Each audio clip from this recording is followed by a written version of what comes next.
Ele foi levantado para ser para nós o mês da família.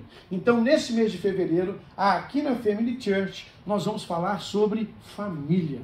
Sobre família. Então, prepara o teu coração sobre tudo aquilo que Deus tem para ministrar na sua vida, no seu coração e na sua casa. E eu quero deixar essa declaração, essa proclamação para você. Pega esse versículo e guarda esse versículo para o teu coração durante esse mês. Ore sobre esse versículo. Clame sobre esse versículo, coloca ele na porta da tua geladeira, escreve no teu espelho, não é? Põe lá no teu carro, diga e proclame isso todo dia e toda hora, e diga: eu e a minha casa serviremos ao Senhor. Amém? Amém. Podemos fazer isso? Ensaiou, foi bom. O ensaio estava até legal. Vamos junto? No 3. 1, 2, 3. Eu e a minha casa serviremos ao Senhor. Profetiza, querido.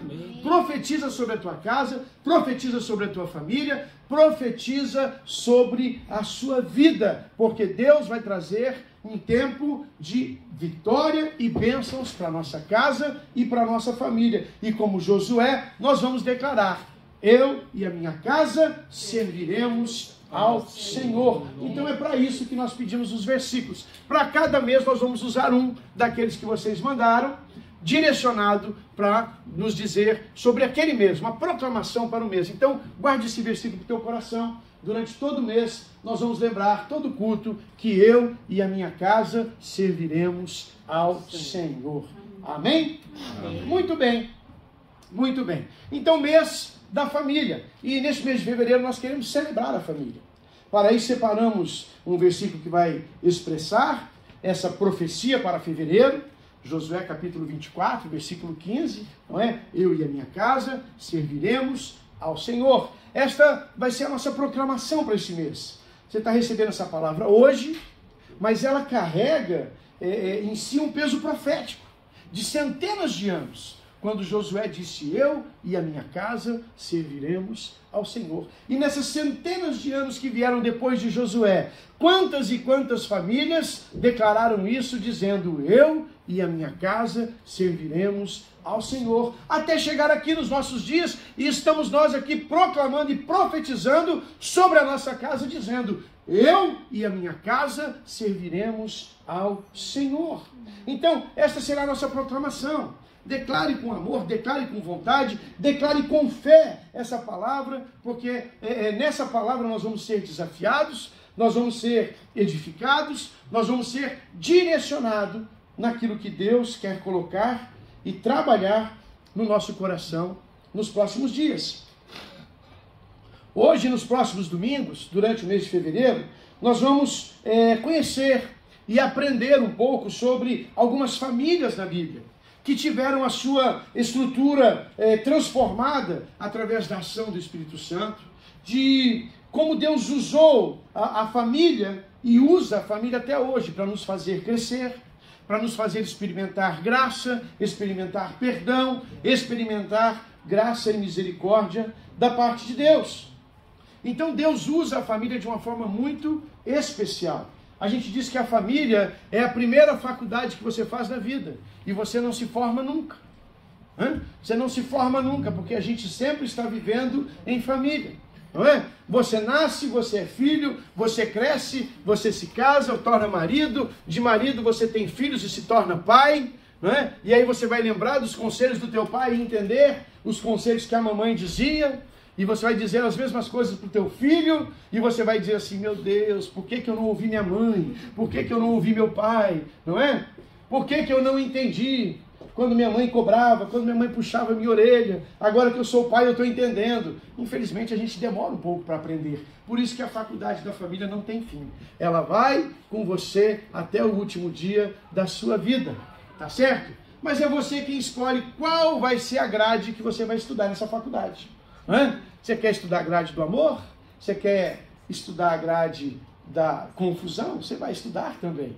Não é? Vai passar pela prova da confusão até aprender a ser perdoador, a ser uma pessoa mais maleável, mais tranquila. A família nos ensina em todo tempo e em todo momento. A gente aprendia com as palmadas do papai e da mamãe, a gente aprende com os puxões de orelha da vida, e a gente aprende até com aqueles que são de fora e nem são da família. Mas às vezes você Aquilo que você não conseguiu aprender dentro de casa, você vai aprender dentro de um trabalho.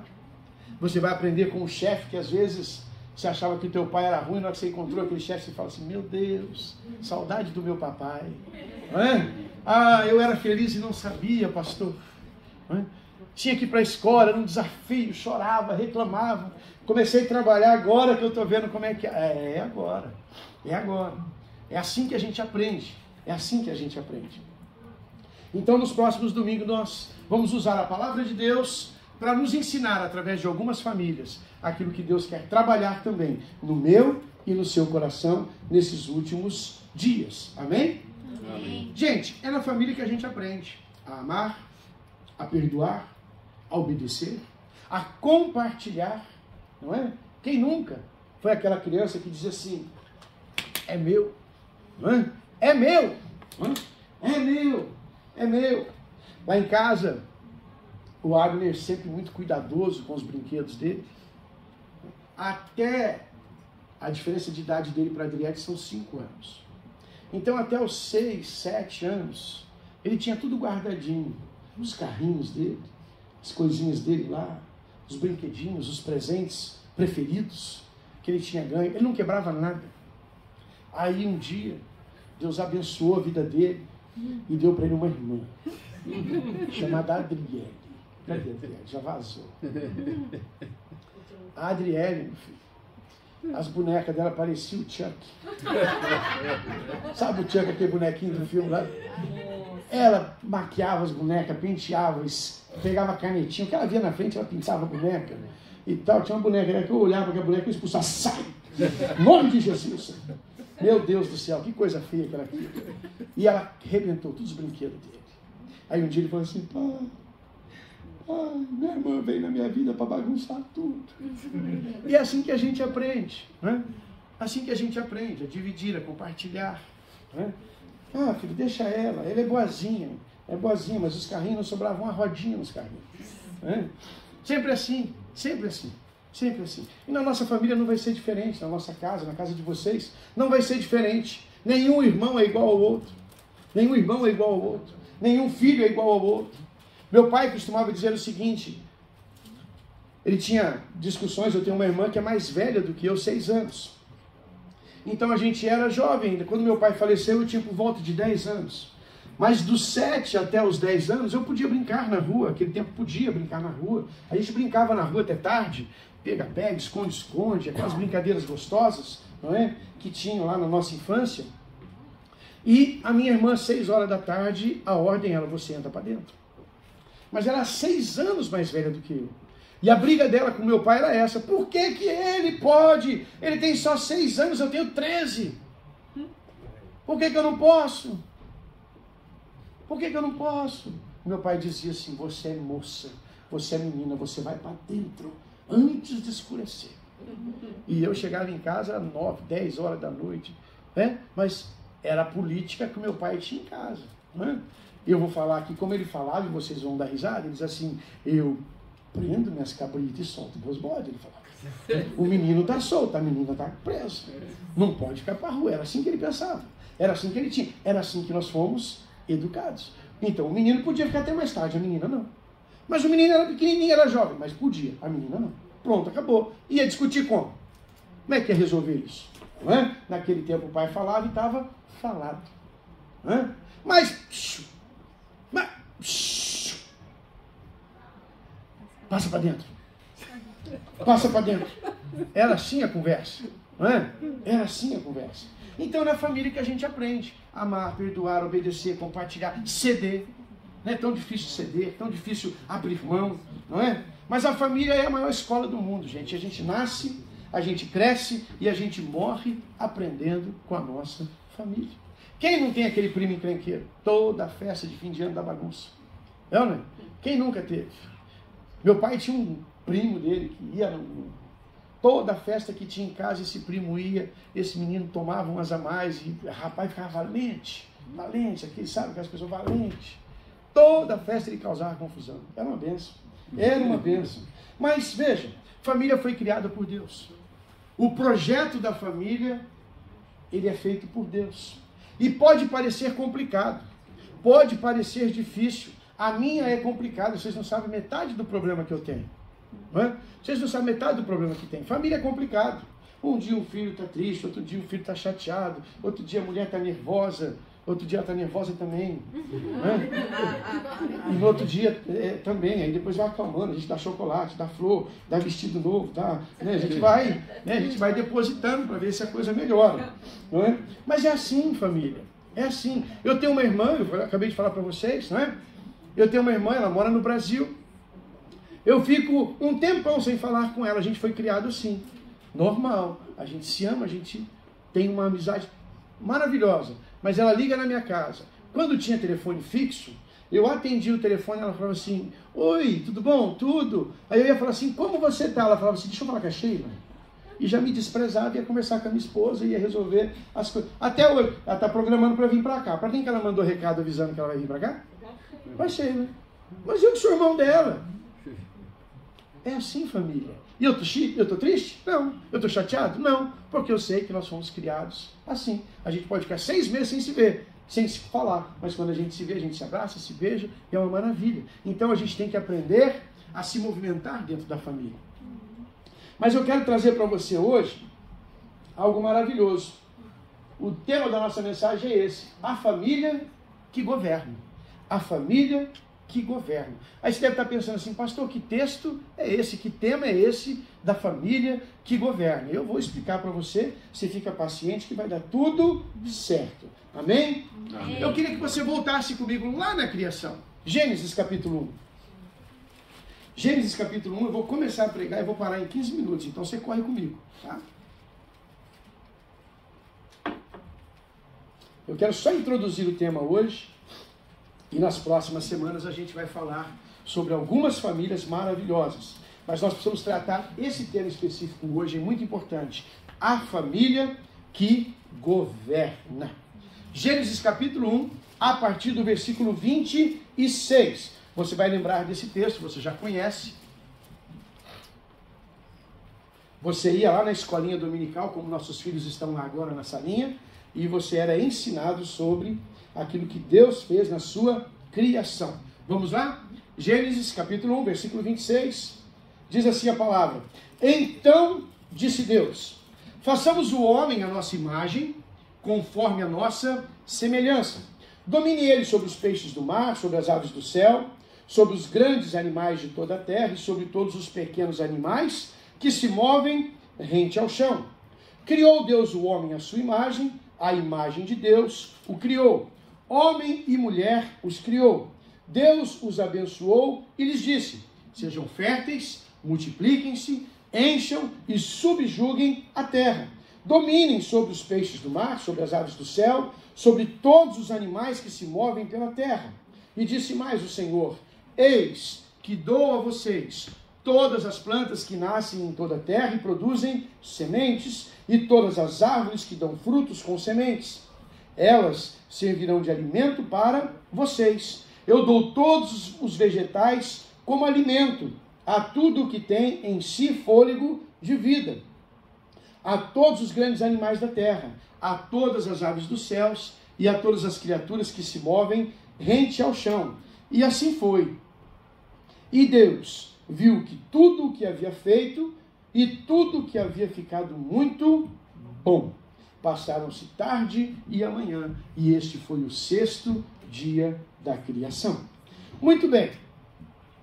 Vocês viram nesse texto, e vocês já conheciam, é claro, muitos de vocês já conheciam, que esse é o texto onde narra a criação do homem e da mulher. Então, pensa comigo, a primeira família da terra, ela foi idealizada diretamente por Deus.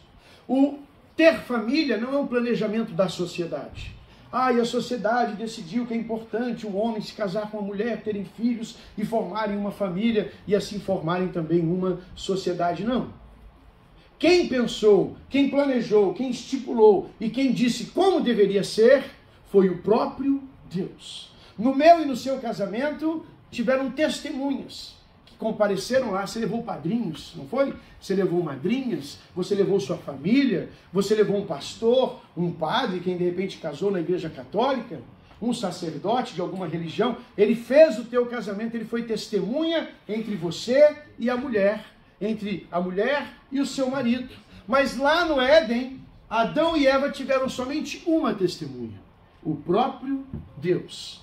O próprio Deus que nos uniu e disse, aquilo que Deus uniu, não separe o homem.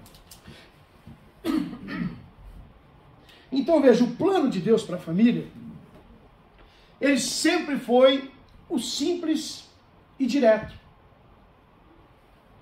Uma família que será feita por um homem, uma mulher e os filhos que deles nascerem. Mas a família, ela tinha uma missão. Eu sei que a gente para na missão de crescer e multiplicar, a gente gosta dessa parte. Não é? Os casais gostam dessa parte. Vamos multiplicar, gente, vamos multiplicar, vamos multiplicar. É bênção, é bênção. Mas antes de mandar cada um de nós multiplicar e encher a terra, não é? Eu estou fazendo a minha parte, eu tenho 3 já. Estou fazendo a minha parte. A Sheila disse que é para parar, então a gente parou. Tudo bem, isso. Muito bem. Então veja, quando Deus criou, Ele deu uma missão para a família. E a missão que Ele deu à família não foi somente crescer e multiplicar. Se você pegar essa primeira fase, a primeira parte depois da criação, depois que Ele cria, depois que Ele prepara o homem, depois que Ele prepara a mulher, depois que Ele prepara tudo, Deus vai dar uma ordem para eles. Versículo 28 diz assim, Deus os abençoou e lhes disse, sejam férteis, multipliquem a terra, encham e subjuguem a terra. Dominem, dominem. Então, quando eu coloco um tema como a família que governa, é porque eu quero lembrar e trazer à memória de cada um de vocês que nós, sociedade, nós como família, nós devemos ter o governo de tudo aquilo que está ao nosso redor. O homem e a mulher foi criada por Deus para dominar, para ter governo. Governo do que, pastor? De tudo, querido, de tudo. A Bíblia diz que é para governar as plantas, governar os animais, governar tudo. Deus diz, subjuga os peixes, subjuga os animais, subjuga tudo. Domine sobre tudo. Só que hoje, milhares de anos depois, eles estão dizendo que a família não pode mais dominar. A sociedade está dizendo para nós, não, você não domina. Quem educa seus filhos somos nós. É o governo quem educa seus filhos. Quem educa seus filhos não é mais você, a sua opinião não importa. O que importa é o que o governo tem que dizer. É o que o establishment tem que falar. É o que a sociedade quer impor. Então eu estou chamando aqui pais, homens, mulheres, outra vez, a se levantarem como lá no Gênesis e tomarem a sua posição novamente.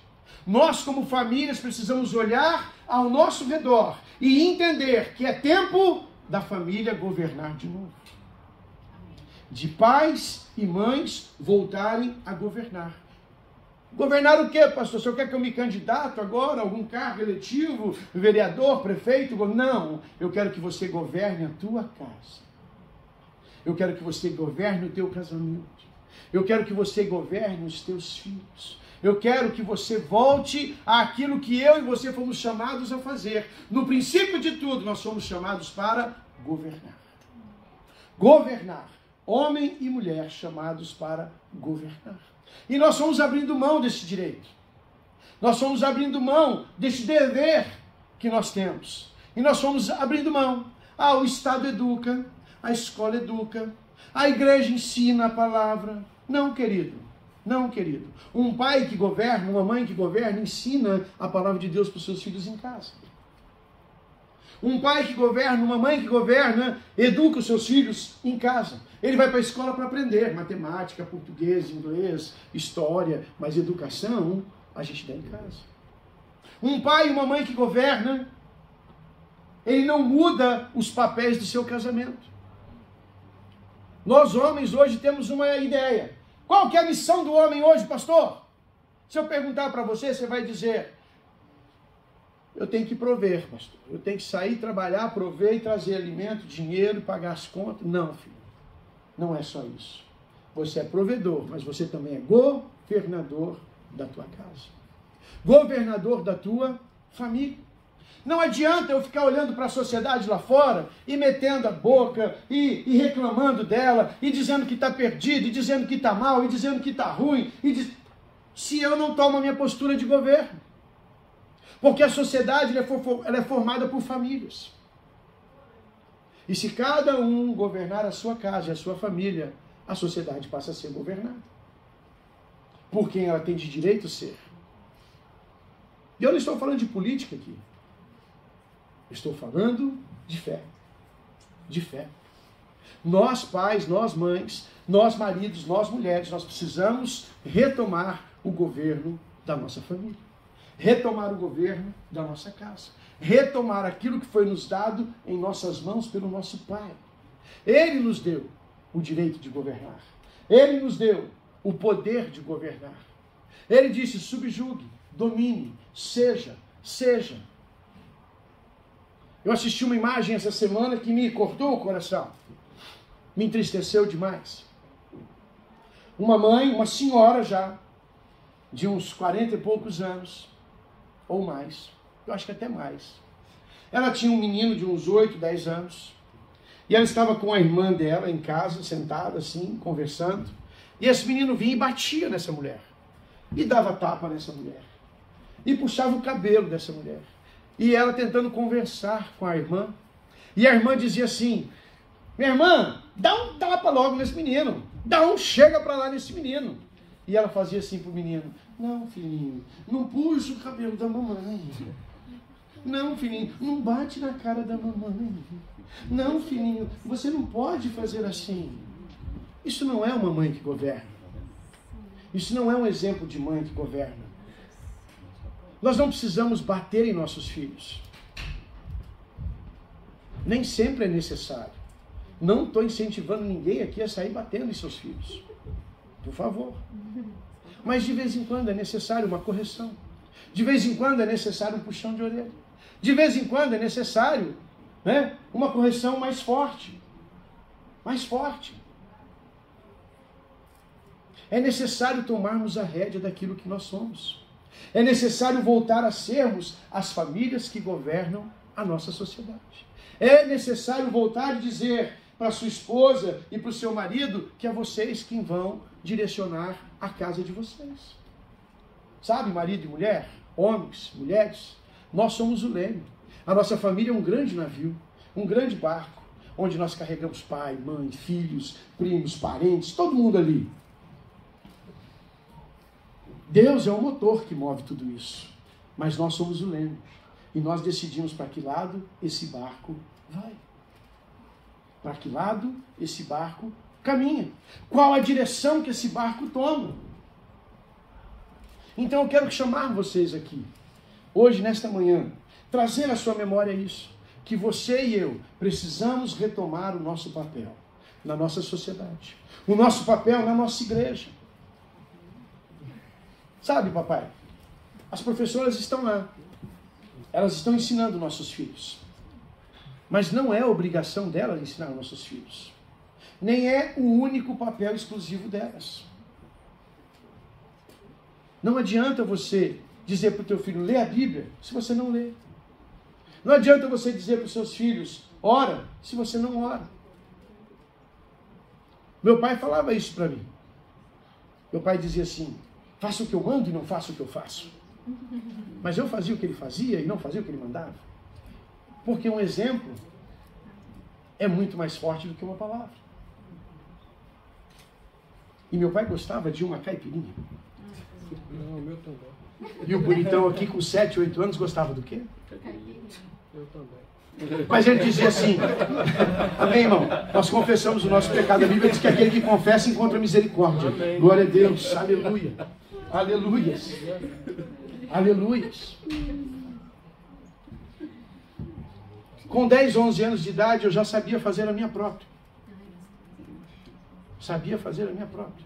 Por quê? Porque eu aprendi com o exemplo que ele me deu. Mas ele me disse muitas vezes, não toma isso. Não beba isso. Mas eu dizia, pai, mas o senhor bebe. Ele dizia assim, mas faz o que eu mando e não faz o que eu faço. Mas não adianta, filho. A criança vai fazer o que você faz e não vai fazer o que você manda. Principalmente se você que o que você manda não é o que você faz. Quando é o contrário, você manda ela fazer aquilo que você também faz, aí não tem discussão. Não tem discussão. Então, veja, eu quero trazer de volta no nosso coração essa ansiedade, esse desejo. Ai, pastor, está puxando nossa orelha hoje. Eu acho que você não precisa mais disso, você já é barbado, você já é grande. Não é? Estou puxando a tua orelha. Ai, pastor, está atacando pedra na gente. Não vim tacar pedra em ninguém, não. Eu também tenho filhos, também tenho esposa, também tenho família, também tenho irmãos, irmãs, tios, primas. Tem uns abençoados lá no meio e tem uns que não são tão abençoados assim. Mas a gente tem que conviver, tem que cuidar, tem que tratar. Então é tempo de nós voltarmos àquilo que Deus preparou para nós. Andarmos de novo naquilo que é plano de Deus para as nossas vidas. Andarmos de novo naquilo que é plano do Senhor para cada um de nós. É muito simples você olhar ao seu lado e saber quando você está perto de uma família que governa. Ela governa os seus filhos, o marido governa a sua casa, a esposa governa os seus afazeres e tudo flui de uma forma muito maravilhosa e poderosa. É uma família que prospera, é uma família que cresce, é uma família que caminha em diante, caminha para frente e que sempre vai viver o melhor dessa terra. Talvez a nossa ansiedade de ter uma vida melhor não está na falta da bênção ou da graça de Deus sobre nós. Provavelmente isso é falta da nossa atitude de tomarmos a rédea e dizer, não, eu governo a minha vida. Não é a sociedade que diz o que eu tenho que fazer. Não é a TV que diz o que eu tenho que fazer. Não é o Big Brother que diz o que eu tenho que fazer. Não é a novela das 7 que vai ensinar meu filho o que é sexualidade e o que não é. Não é o celular, o tablet, o YouTube que vai educar minhas crianças. Sou eu quem vou educar. Sou eu quem vou educar. E sou eu a esposa, sou eu o marido. Nós vamos educar. E para com essa conversa. Às vezes você vê um marido ou outro, a criança está fazendo alguma coisa errada, ele olha para a mulher e diz assim, mulher, olha lá o teu filho. É só dela, né? É só dela, ela fez sozinha. Ela conseguiu essa proeza. Toma teu lugar, varão. Toma teu lugar. Seja homem, vai lá e chama a atenção desse menino. Está com medo dele? Está com medo de desobedecer você? Responder você na frente de todo mundo? Ah, querido, nós temos que tomar as rédeas. Nós temos que retomar as rédeas da nossa vida. Retomar as rédeas da nossa família. Ai, pastor, eu sou casado e em casa é assim, olha, chega em casa, é a mulher que lava, é a mulher que passa, é mulher, é mulher, é mulher, é mulher, é mulher, é mulher. Só uma pergunta, sua esposa trabalha fora? Se ela trabalha fora, você precisa ajudá-la. Porque você não está sendo homem de deixar ela em casa. Então você não cobre dela ser mulher de fazer tudo. Fala a Deus. Fala a Deus. Eita glória! É isso! É isso! Porque a coitada tem que chegar em casa, trabalha o dia inteiro, faz faxina, cuida de criança, faz não sei o quê, 12 casas por dia. Chega em casa, tem mais uma casa para limpar, mais uma janta para fazer, mais um menino para trocar, mais a lição para corrigir. Ô, tenha santa paciência, rapaz. Tenha santa paciência. Toma essa... E o varão está lá, no celular. Olha aqui, amor, a mãe está ocupada, eu não quero dessa passada aí, não. Está entendendo? Nós temos que retomar as rédeas, queridos. Se nós quisermos que as nossas famílias sejam famílias que governam, filhos que prosperam, filhos que crescem saudáveis, filhos que têm uma mentalidade aberta, uma mentalidade saudável, que têm uma fé verdadeira, nós precisamos retomar as rédeas. Precisamos voltar a ser a família que governa. Nós, como Adão, fizemos o mesmo que ele. Nós abrimos mão. Nós abrimos mão. Ah, o governo cuida, a igreja cuida, o irmão cuida, o tio ajuda, a avó. Não, querido, é você. É você, é seu filho, é sua filha. Deus deu para você. E Ele espera que você governe sobre a vida deles. Esse é o seu marido, dona. Esse é o seu marido. Deus espera que você o honre. O honre. Essa é a sua esposa, querido. Deus espera que você a ame. A ame. É isso. Então nós temos que cuidar da nossa família. E para de olhar para a família dos outros. Porque para a família dos outros tem defeito pra caramba. Não é verdade? Pensa naquele vizinho seu lá. Quanto problema tem naquela casa? Graças a Deus, só na casa dele, né? Só na casa dele. Só na casa dele. Gente, eu já vi casais que não se dão de nada, brigam o dia inteiro, mas na hora de falar mal dos outros se unem. Para falar mal do vizinho, pensa num casal abençoado. Você viu? Você viu? Você viu? Você viu? Você viu? Você viu? Para com isso. Não foi para isso que Deus te chamou. Não foi para isso que Deus nos chamou. Então nós queremos parar de reclamar da sociedade. Queremos parar de reclamar daquilo que está acontecendo. Pastor, o mundo está virando de ponta cabeça. Tá. E vai virar. E só vai parar depois que estiver bem de ponta cabeça mesmo. Bem de ponta cabeça mesmo. Ai, pastor, meu Deus, que medo. Não é medo, filho, vai ler a Bíblia. Nós já conhecemos a história. Nós já sabemos o final de tudo isso. Nós já sabemos aonde vai parar. Nós já sabemos aonde vai chegar. Mas porque nós sabemos que vai fazer tudo isso e vai acontecer, o mundo vai ficar cada vez pior, as coisas vão ficar cada vez pior, a sociedade vai ser mais promíscua, vai ser mais imoral, vai ser mais complicado, então vou largar a mão de tudo e vou deixar acontecer? Não. Nós vamos continuar perseverando, fazendo aquilo que é certo. Porque o certo continua certo, mesmo quando ninguém está fazendo. E o errado continua errado, mesmo que todo mundo esteja fazendo. Como disse a nossa mãe, só para lembrar da família, você não é todo mundo. Não é? Você não é todo mundo. Então você faz a coisa certa. Faz a coisa certa. Então veja, vamos nos colocar de novo debaixo da ordem do nosso Deus, que disse que nós temos que dominar. Nós temos que governar a nossa casa, a nossa família, a sociedade ao nosso redor. Deixa eu dizer uma coisa para você. No pior momento da sociedade, nos piores momentos da sociedade, foram os melhores momentos da igreja. Olha, pode olhar. Quando o mundo estava em pânico, guerra, brigas, tudo arrebentado, pandemias, pragas que já houveram no passado, doenças terríveis, quem que se levantava para ordenar a sociedade? A igreja. A igreja. Aqui na Inglaterra, não é muito tempo atrás, 100 anos atrás, 100 e poucos anos atrás, no tempo da peste negra, as pessoas morriam e caíam pelas ruas e lá ficavam. Porque ninguém queria chegar perto, porque era uma doença extremamente transmissível. Quem que ia cuidar dessas pessoas e tirar aquelas pessoas da rua e prover um enterro digno para ela? A igreja. A igreja. A igreja. Porque na hora do caos, quem governa é a igreja. Porque na hora do caos, quem governa são os filhos de Deus. Na hora do caos, na hora que está tudo perdido, você nunca teve um amigo lá do teu trabalho que já deu umas 2 risadinhas de você e falou assim, olha lá o crente. Olha lá o crente. Mas na hora que deu um BO na casa dele, ele ligou para quem? Por quê, irmão? Porque é você que governa, meu Deus. Porque o governo Deus colocou nas nossas mãos. Nas nossas mãos. Então, eu estou chamando você. Eu estou chamando você para outra vez retomar o governo em nossas mãos. Para outra vez declarar aquilo que nós falamos no começo da mensagem. Eu e a minha casa serviremos ao Senhor. Eu e a minha casa serviremos ao Senhor. Então, nos próximos domingos, nós vamos trazer mensagens que vão dar direcionamento ao seu coração.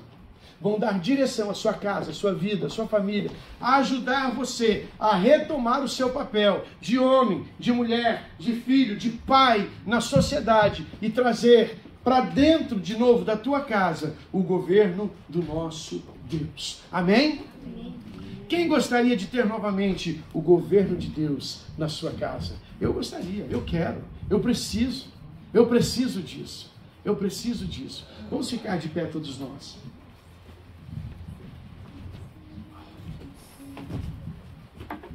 Existe um mover de Deus pela terra.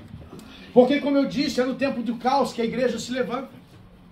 É no tempo em que o mundo está mais perdido, quando se levanta homens e mulheres de Deus que saem pregando a sociedade e lembrando a sociedade que existe um Deus que sara e que cura toda enfermidade e que salva. E essa sociedade, essa igreja que prevalece sobre a sociedade. Essa igreja. E aqui em Stanford não vai ser diferente. Nós vamos edificar nesse lugar uma igreja, uma família, mas uma igreja e uma família que governa. Que governa. Nós vamos governar nesta cidade de Stanford. As escolas vão querer ensinar coisas para os nossos filhos, mas nós estaremos em casa ensinando a verdade. A escola vai querer trazer coisas, o governo vai trazer modismo, já está entrando um monte, você sabe disso. Mas nós vamos continuar declarando que na nossa casa, na nossa família, nós vamos servir ao Senhor. Amém. Nós vamos servir ao Senhor e não vamos nos deixar contaminar por aquilo que o mundo lá fora tenta colocar dentro da igreja. Ao contrário disso, nós somos chamados para sermos sal e luz dessa terra. Amém. Então, se há trevas no mundo, você sabe que trevas não existem. As trevas nada são mais do que falta de luz. Falta de luz. Então falta eu e você sairmos lá fora como luzeiros dessa terra, como luz do mundo, e mostrarmos o caminho. O povo lá fora está perdido. O povo lá fora não sabe o caminho que andar. O povo lá fora não sabe qual direção tomar. Aonde eu vou? Vou para cá, vou para lá. Eu vou pelo governo, vou pela sociedade, vou pelo YouTube, vou... Você vai iluminar o caminho e dizer: vem por aqui, filho, porque eu conheço o caminho da salvação.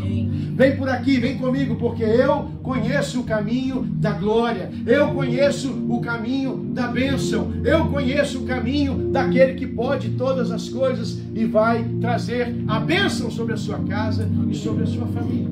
Eu e você precisamos retomar a nossa palavra de fé e sermos sal na vida daqueles que estão ao nosso redor e dizer a ele: olha, eu tenho uma mensagem, como nós falamos semana passada. Aliás, se você não estava aqui semana passada, por favor, acesse o nosso canal do YouTube, lá no Instagram tem um link, acesse o nosso canal do YouTube e vai ouvir a mensagem da semana passada. Você precisa ouvir essa mensagem. Você precisa ouvir essa mensagem.